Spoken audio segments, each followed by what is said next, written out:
Day 2 of the World Grand Prix, Dublin, the other side of the bracket. What would this look mean for Zzzz? Could he deliver and leave the Polish Eagle with wings clipped? Would the Iceman muscle his way into round 2? Or would it be sweet relief for Dave Chisnell and victory for Voltage? Or would the darting god shine down on Sulovich?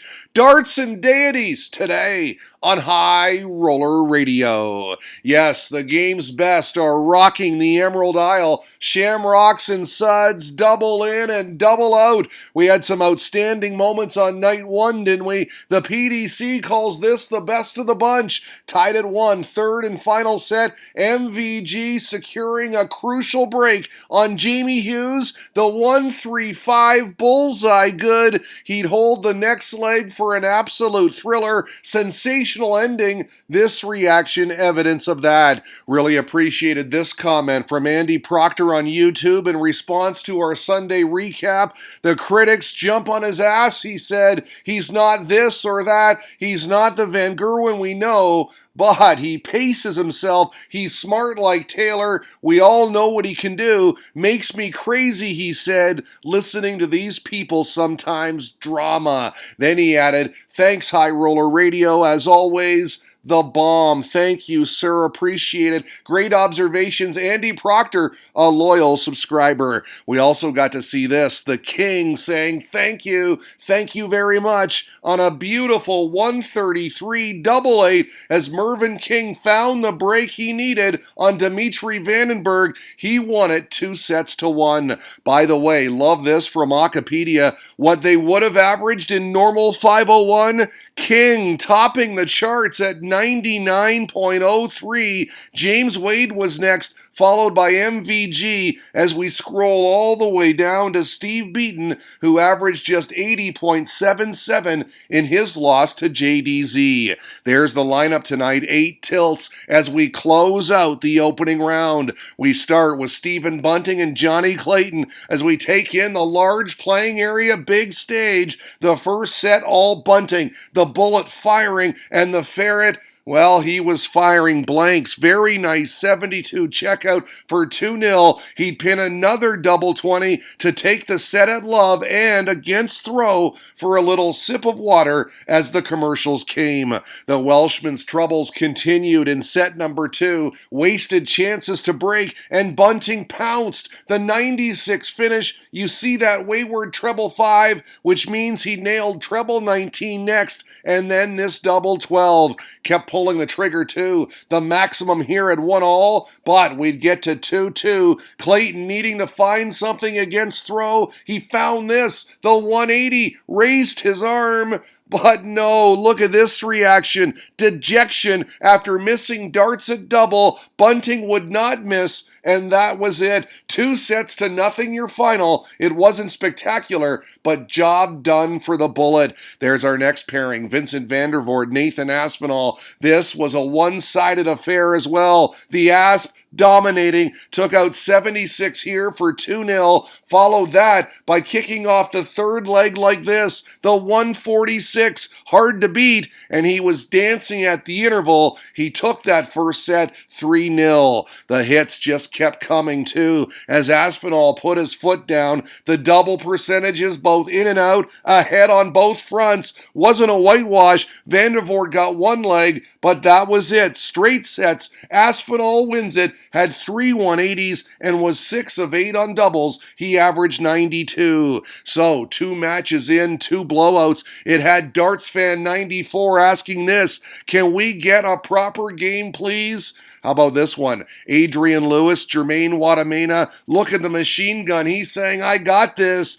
Jackpot, meantime, is asking, who am I signing this to? Sky still plugging Adrian Lewis, said Aki Balboa, who hasn't been a contender for the last 4 years. Madness. The Rocky of Darts not sold on 80. But how about this? Leading 2-1 first set on 36. Yes, Last start good. He takes the opener. Lewis off to the races. The Dutchman got going in set 2, but clutch here from Lewis. The 81 checkout. His opponent on 16. Just a hold, but it did force the machine gun to hold his own in the decider, which he did. Double 16, we got the finger point. He was back in it, all fired up. He carried on too. After breaking to start the third set, he pinned tops for 2-0. The big reaction, and as he closed it out, we got the double fist pump. From a set down, Watamena storms back on the two-time world champ.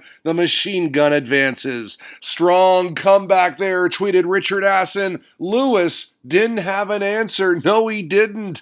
Zzzz playing follow the leader on his walk-on. Way back there, the Polish Eagle soaring of late. Krzysztof Risteski, Glenn Durant promised to be a dandy. Risteski wasted no time in getting off the mark. The beautiful 109 checkout, leg 1 to set the tone. Second leg, wow. This the second of back-to-back 174s, back-to-back 15 darters too. Zzzz backstage at 2-0, wondering what's it gonna take. A lot, Glenn, a lot. Look at this. Risteski with the 103 for good measure. 3-0, one set to the good. Durant in all kinds of trouble. He wasn't playing bad though. The pole was just hitting everything. So, big moment here at 2-1 Durant. Risteski wasting 2 darts at double 18, a chance, and Zzzz took it. Double 16 for 1 apiece. Nodded his head to the crowd as if to say, I'm back in it, baby. And it didn't take him long to strike first blood in the decider. First leg, a break of throw on double 9. He gave it the quizzical look. Then at 2-1, Risteski trying to level on 98. He'd hit treble 20, but missed 2 at double 19.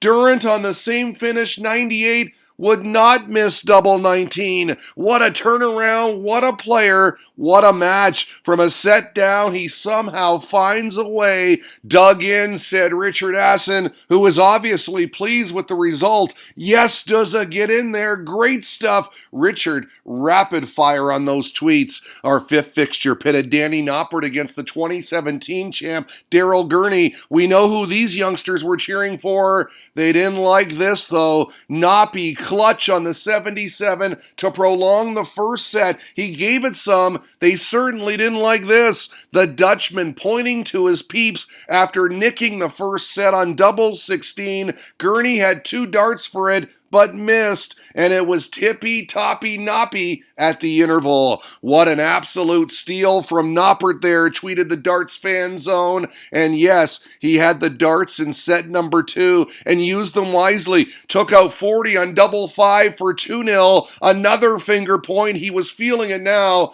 He'd close it out. A straight sets victory, 3-0 in the second set as he waved to the crowd as if to say, I'll see you folks in round 2.